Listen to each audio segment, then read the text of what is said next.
comissão realiza vistoria no Hospital Aloísio de Castro, no Maitá. Rio Solidário discute criação de mapa para garantir a autonomia de pessoas com deficiência. E CPI cobra a retomada das obras do Comperge. O Jornal da Alerj começa agora.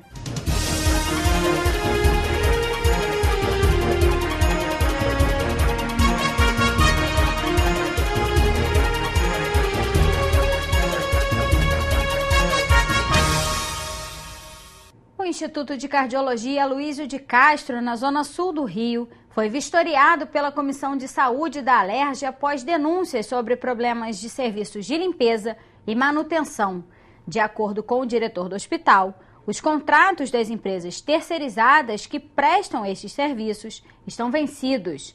A comissão irá oficiar a diretoria da unidade, que deve informar quais as principais dificuldades do hospital. Os parlamentares se reuniram com o diretor do hospital para discutir a situação da unidade. De acordo com as denúncias, não está sendo feita a limpeza dos banheiros e as cirurgias foram suspensas porque elevadores estão parados por falta de manutenção. O diretor informou que os 2 serviços são prestados por empresas terceirizadas e que os contratos são geridos pela Secretaria Estadual de Saúde. Ainda de acordo com ele, alguns contratos estão vencidos. O hospital, o IECAC, ele tem dois referenciais. Uma é a Fundação Saúde, que fica responsável pela questão do RH e com materiais específicos para o abastecimento do hospital. E a SES, a Secretaria Estadual de Saúde, responsável por medicamentos e a terceirização dos contratos que fazem a manutenção predial, a questão do ar-condicionado, o elevador, a limpeza, a alimentação. Hoje a situação crítica que a gente está vivendo é justamente com a questão da manutenção, tanto preventiva como curativa, dos elevadores. Esses contratos eles estão vencidos, esses contratos tanto dos elevadores quanto da limpeza estão vencidos, e estão num processo ainda de renovação.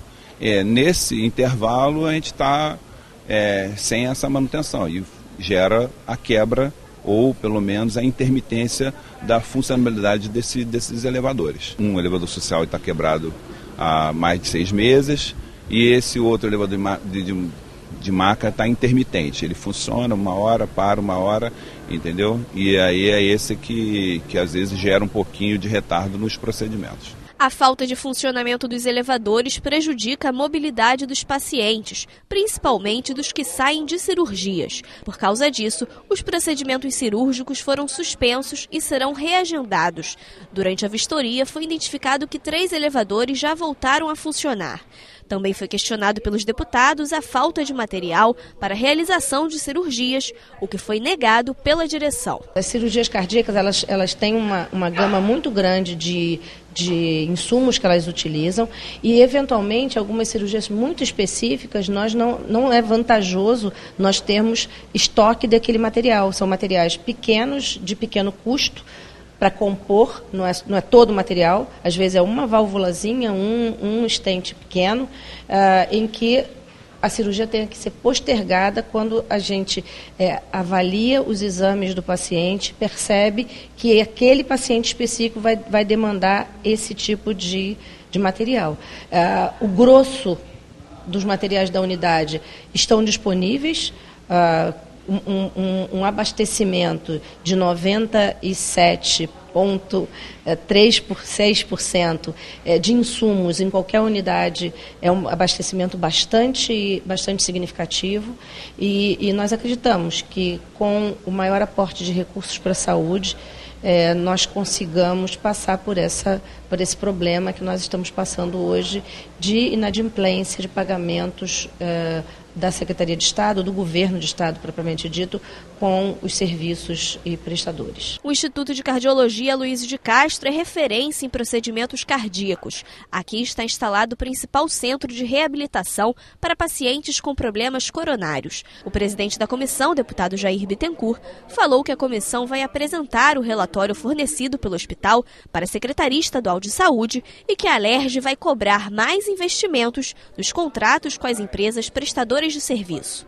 A grande dificuldade que todos os hospitais do Rio hoje estão passando e a Comissão de Saúde identifica é que não tem recurso, não há repasse da Secretaria Estadual de Saúde para as instituições. Aqui é um hospital administrado diretamente pela Fundação Estadual de Saúde e o elevador está quebrado, você vê que as empresas não estão recebendo em dia pelo serviço prestado, estão trabalhando aquém da sua necessidade e capacidade, então isso tudo gera uma falta de atendimento, né? E que ficou muito claro que nós ouvimos as pessoas que estão sendo atendidas, não é por culpa da equipe, apoiam a equipe médica, a equipe de enfermagem, reconhece o valor e a condição técnica de trabalho da equipe, mas sem recurso e sem dinheiro ninguém se faz nada. Vamos cobrar forte, tá direcionado, a Comissão de Saúde está unida, independente das colorações partidárias. O que se vê é um absurdo, é a falta de recurso. O secretário já declarou que precisa de pelo menos 400 milhões por mês, está recebendo 100 milhões, 80, isso é um absurdo. O governo tem que priorizar, a secretaria tem que priorizar e nós vamos oficiar o hospital, a diretoria do hospital de cardiologia, para que ele coloque as suas demandas e aponte as suas necessidades, nós vamos cobrar. A CPI da Petrobras vai incluir no relatório final a urgência na retomada das obras do Comperj. Os parlamentares querem ainda mostrar as perdas para o Estado com a Lei Candir. A CPI ouviu o vice-presidente da Associação dos Engenheiros da Petrobras e o coordenador do Sindicato dos Petroleiros do Estado do Rio de Janeiro. Eles defenderam a exclusividade da empresa no mercado de petróleo no país e acreditam que a medida inibiria a corrupção na estatal. A corrupção mundial no setor petróleo é superdimensionamento dos custos de produção e a medição fraudulenta, né? Para você saber a importância dessa providência contra essa corrupção, foi criada a Pré-Sal Petróleo S.A. para fiscalizar as operações para evitar isso.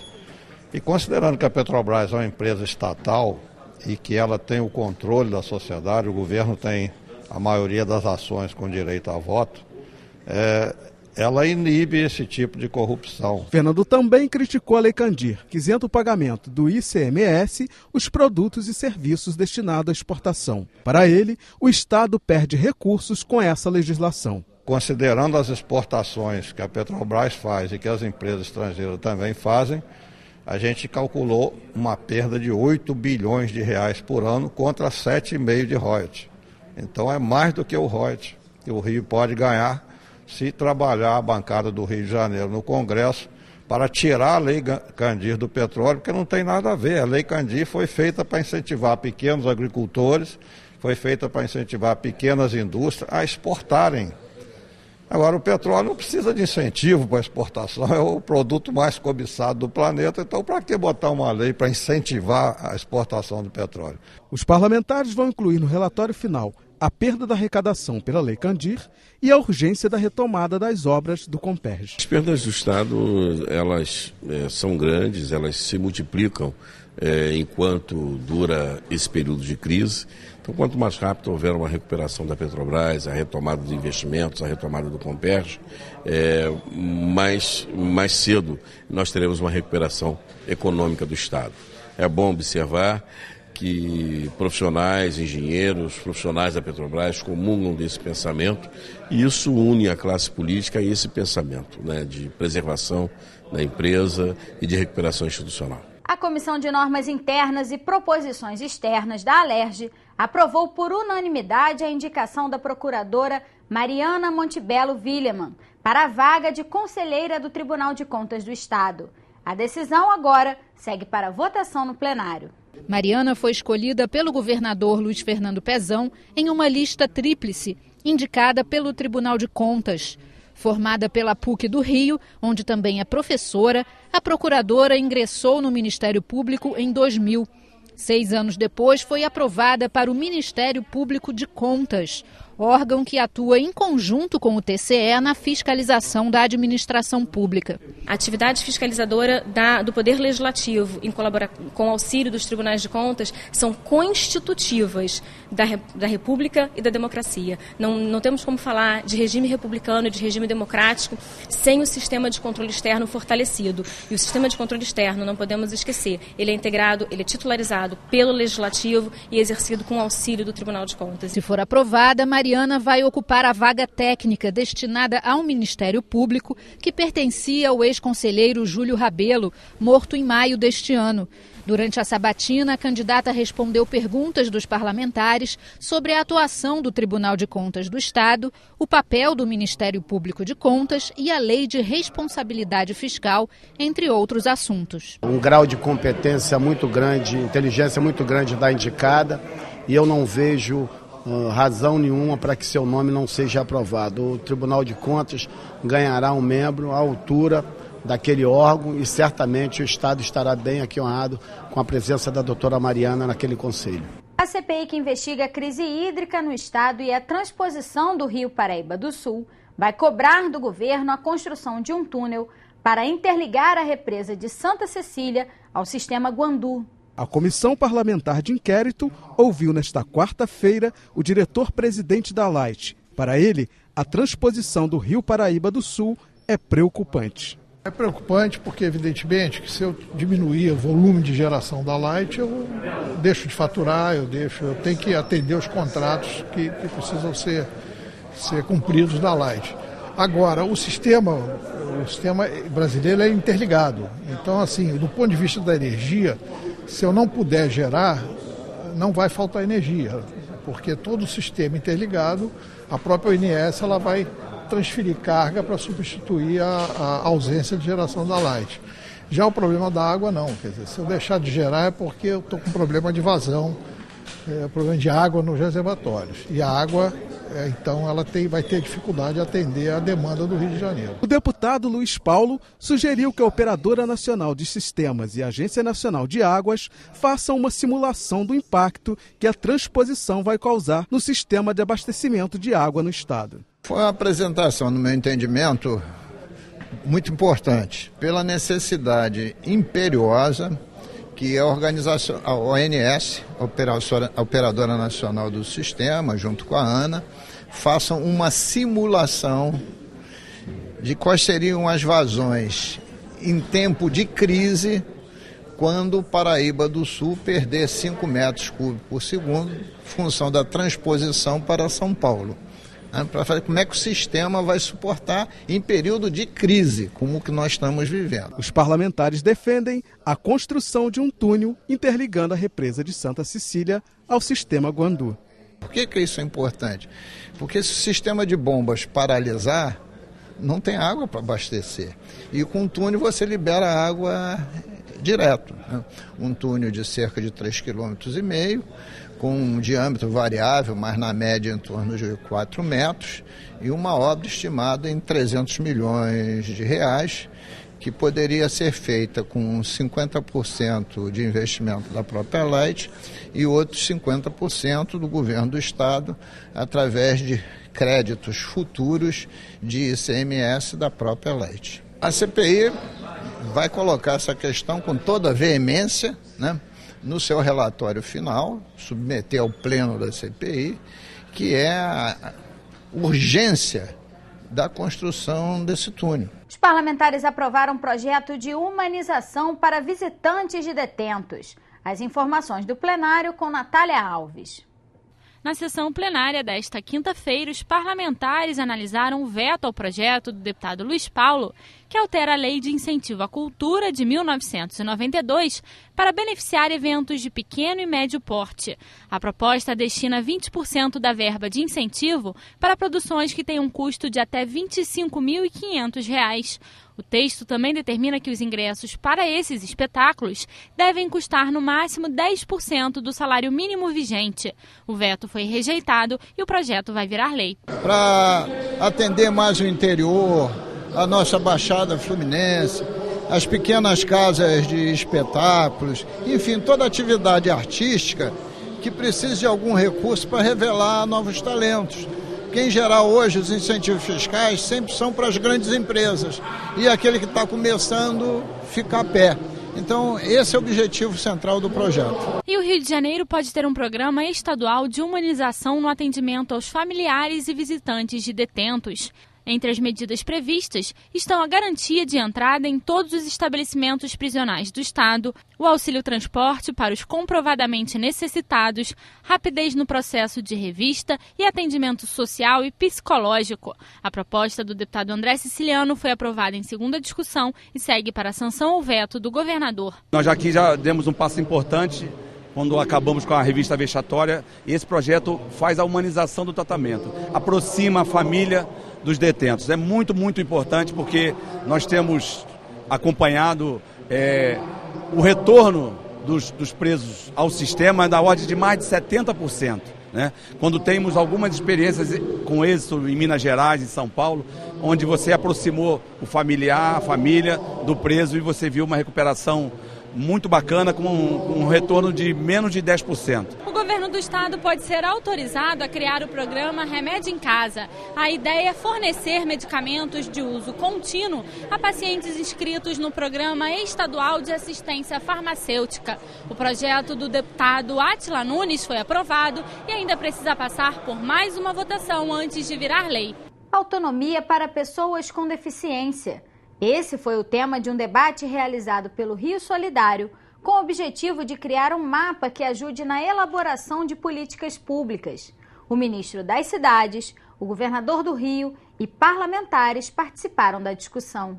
Segundo o último censo do IBGE, o estado do Rio tem aproximadamente 4 milhões de pessoas com algum tipo de deficiência. Para a primeira-dama do estado e presidente do Rio Solidário, que organizou o evento, essas pessoas não são vistas porque o estado não é acessível para elas. Maria Lúcia Horta disse que o objetivo do evento é sensibilizar e conscientizar governos, empresários e a sociedade sobre a importância da autonomia da população com deficiência. A presidente do Rio Solidário disse ainda que espera que todos os municípios assinem o termo de adesão para a criação de um mapa da pessoa com deficiência, que deve ajudar na elaboração de políticas públicas voltadas para essa população. Tenho certeza que todos os prefeitos serão sensíveis e todos os secretários irão nos ajudar. Esse mapa visa identificar aonde está o nosso deficiente, qual o tipo de deficiência dele. Com isso, nós teremos um trabalho que poderá ser desenvolvido para a gente superar essas adversidades. Porque como é que nós vamos cuidar de um problema que nós não conhecemos? O mapa vai justamente trazer o conhecimento de quem somos nós, quem é esse estado e quem são esses 92 municípios em relação aos deficientes.